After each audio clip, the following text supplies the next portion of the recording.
Welcome to Redefine Classes. बेटा series चल रही है हमारी मेटल्स एंड नॉन मेटल्स की। चैप्टर नंबर 3 है क्लास 10th का। ठीक है, आज हम पढ़ेंगे uses of metals and non metals, यानी कि मेटल्स और नॉन मेटल्स के सारे यूज हम इसी वीडियो में कंप्लीट करेंगे और समझ लेंगे। ठीक है, सबसे पहले पढ़ने जा रहे हैं क्या यूजेस ऑफ मेटल्स, क्या यूजेस ऑफ मेटल्स। ठीक है बेटा, चले बहुत बढ़िया, आगे बढ़ो।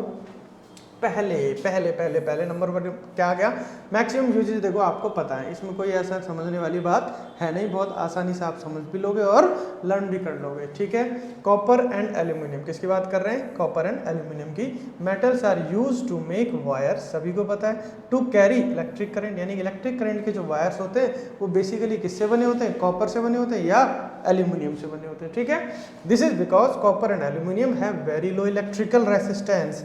ठीक है, इलेक्ट्रिकल रेसिस्टेंस की बात आ गई यहाँ पर, यानी कि आर। ठीक है, वो बताएंगे क्या 10th क्लास की जो आगे वीडियोस बनेंगे जिसमें हम फिजिक्स पढ़ेंगे और चैप्टर पढ़ेंगे इलेक्ट्रिसिटी। ठीक है, उसके अंदर हम आर की बात करेंगे।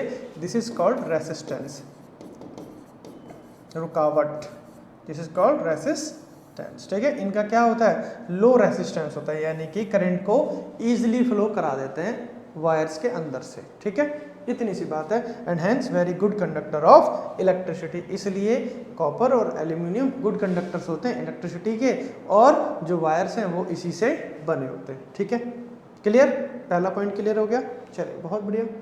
सेकंड पॉइंट क्या है, देखो सेकंड पॉइंट है आयरन, कॉपर एंड एल्यूमिनियम। किसकी बात कर रहे हैं, आयरन की बात कर रहे हैं, कॉपर की बात कर रहे हैं और एल्यूमिनियम की बात कर रहे हैं। Metals are use to make household utensil, यानी कि जो हमारे घरों में जो चीज़ें या यूटेंसिल्स इस्तेमाल होते हैं वो कैसे होते हैं, इससे बने होते हैं, या तो आयरन से बने होंगे या कॉपर से या एल्यूमिनियम से। एंड फैक्ट्री इक्विपमेंट्स, जो इक्विपमेंट्स होते हैं फैक्ट्री में यूज़ होते हैं, वहाँ भी किससे बने होंगे, आयरन से, कॉपर से, एल्यूमिनियम से। ठीक है, ये सब चीज़ें यूज़ होती हैं हमारे किसमें, इंडस्ट्रीज़ में भी यूज़ होते हैं, हाउस होल्ड्स में भी यूज़ होते हैं। ठीक है, मशीनरी आयरन से बनी होती है।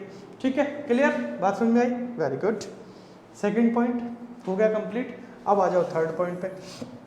Iron is used as a catalyst in the preparation of ammonia gas. अभी बताया था, देखो इससे जैसे पहले की वीडियो आप देखेंगे तो उसमें हम फॉर्म कर रहे थे NH3, that is called ammonia. क्या कर रहे थे, NH3 बना रहे थे।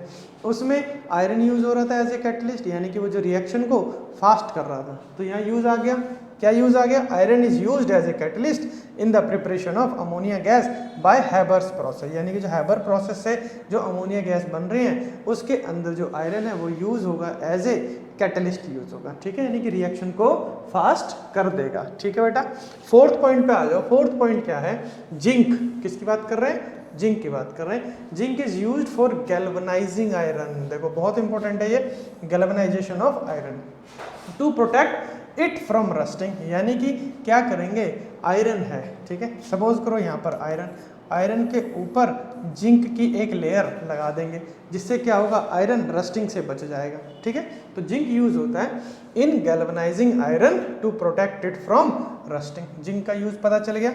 फिफ्थ पॉइंट देख लो, क्रोमियम एंड निकल। किसकी बात कर रहे हैं, क्रोमियम की और निकल की। ठीक है, metals are used for electroplating and in manufacture of stainless steel, यानी कि स्टेनलेस स्टील बनाने के लिए और इलेक्ट्रोप्लेटिंग में ये यूज होता है। ठीक है, क्लियर हो गई बात। 5 पॉइंट्स हो गए हमारे क्लियर। अब आ जाओ 6 पॉइंट्स पे। 6th पॉइंट क्या है, द एल्यूमिनियम फॉइल्स। सभी को पता है एल्यूमिनियम फॉइल्स हैं, यूज़ होती हैं, जनरली यूज़ नहीं करनी चाहिए बट फिर भी मैक्सिमम घरों में यूज़ होता है। Aluminium foils are used in packaging of medicine, ठीक है, cigarettes, okay, and food materials. आ गया ना, फूड मटेरियल्स, जो भी हम लंच लेके जाते हैं स्कूल में, कॉलेजेस में, ऑफिस में, सबको क्या करेंगे, रैप कर देंगे एल्यूमिनियम फॉइल में। तो जनरली नहीं करना चाहिए, ठीक है, बट क्या करते रहते हैं, एल्यूमिनियम फॉइल लिया, रैप करा, चले गए। गरम गरम फूड, जो हॉट फूड है वो एल्यूमिनियम में नहीं यूज़ करना चाहिए। ठीक है, अब आ जाते हैं 7th पॉइंट पे, सिल्वर एंड गोल्ड मेटल्स। ठीक है, यूज टू मेक ज्वेलरी। सभी को पता है सिल्वर और गोल्ड जो मेटल हैं वो यूज होते हैं to make jewellery. The thin foils made of silver and gold are use to decorate sweets.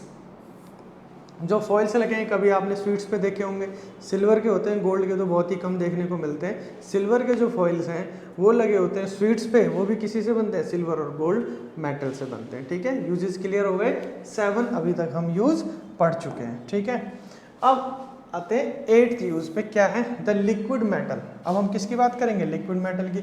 जैसे ही हम लिक्विड मेटल की बात करेंगे आपके माइंड में बिल्कुल क्लियर हो जाना चाहिए हम किसकी बात कर रहे हैं, मरकरी की बात कर रहे हैं। किसकी बात कर रहे हैं, मरकरी की बात कर रहे हैं। Is used in making thermometers. ठीक है, जो फीवर मेजर करने के लिए जो थर्मामीटर्स यूज होते हैं हमारे, उनके अंदर क्या होता है, मरकरी होता है। ठीक है, तो मरकरी का यूज भी क्लियर हो गया। अब आते हैं आगे, यूज ऑफ नॉन मेटल। जैसे आपने मेटल्स के यूज पढ़े, ऐसे अब हम क्या पढ़ेंगे, नॉन मेटल्स के भी यूज पढ़ लेंगे। क्या है, number 1 hydrogen, very good. Hydrogen is used in the hydrogenation. ठीक है, एक ये प्रोसेस है हाइड्रोजिनेशन। जैसे जैसे आगे वीडियोस बनाएंगे, चैप्टर्स पढ़ाएंगे, ये सब पॉइंट्स आपको क्लियर होते चले जाएंगे। हाइड्रोजिनेशन एग्जैक्टली होता क्या है। ठीक है, hydrogen is used in the hydrogenation of vegetable oils. ठीक है, वेजिटेबल ऑयल्स के अंदर हाइड्रोजनेशन करने के लिए टू मेक वेजिटेबल घी। यानी कि क्या कर रहे हैं जनरली, देखो वेजिटेबल हमारा ऑयल है, इस वेजिटेबल ऑयल में हाइड्रोजन यानी कि हाइड्रोजन गैस को पास कर देंगे और ये कन्वर्ट हो जाएगा किसके अंदर, हाइड्रोजन, ये किस में कन्वर्ट होगा, वेजिटेबल घी में। किस में कन्वर्ट हो जाएगा, वेजिटेबल घी। यानी कि घी बनाने के लिए देखो ऑयल से क्या हो गया, घी बन गया। किससे हो गया, हाइड्रोजनेशन प्रोसेस से हो गया। ठीक है, तो हाइड्रोजन का यूज भी आपको क्लियर हो गया। दोबारा से बता देता हूँ, hydrogen is used in hydrogenation of vegetable oils to make vegetable ghee और वनस्पति घी। ठीक है, चलिए अब आते हैं सेकंड पॉइंट पे।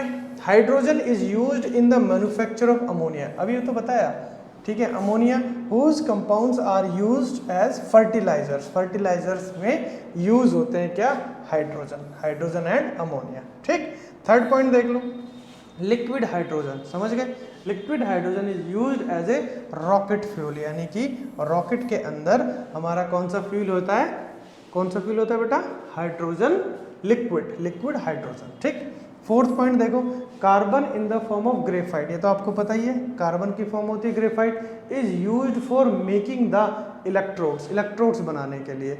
ठीक है, of electrolytic cell and dry cell. Dry cell हो या इलेक्ट्रोलिटिक सेल हो, उसके इलेक्ट्रोड्स को बनाने के लिए क्या यूज होगा, ठीक है, ग्रेफाइट यूज होगा। और ग्रेफाइट क्या है, कार्बन की फॉर्म है। ठीक, अब आ जाते हैं फिफ्थ पॉइंट पे, नाइट्रोजन की बात कर रहे हैं। नाइट्रोजन क्या है, नॉन मेटल है। Is used in the manufacture of ammonia, nitric acid and fertilizer. ठीक है, सिक्स्थ पॉइंट देख लो, ड्यू टू इट्स इनर्टनेस, जो मतलब नाइट्रोजन क्या है, इनर्ट गैस है, जल्दी रिएक्ट नहीं करती।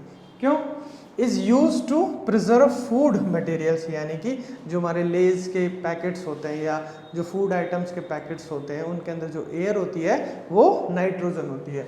ठीक है, क्योंकि आसानी से रिएक्ट नहीं करती, ये क्या है, इनर्ट गैस है। ठीक, सेवंथ पॉइंट देखो, compounds of nitrogen like TNT, trinitrotoluene, ठीक है, trinitrotoluene and nitroglycerine are used as explosives. समझ गए, एक्सप्लोजिव्स में यूज होते हैं, यानी कि खतरनाक है ये, एक्सप्लोजिव्स बनाने के लिए नाइट्रोजन का यूज किया जाता है, लाइक TNT एंड नाइट्रोग्लिसरीन।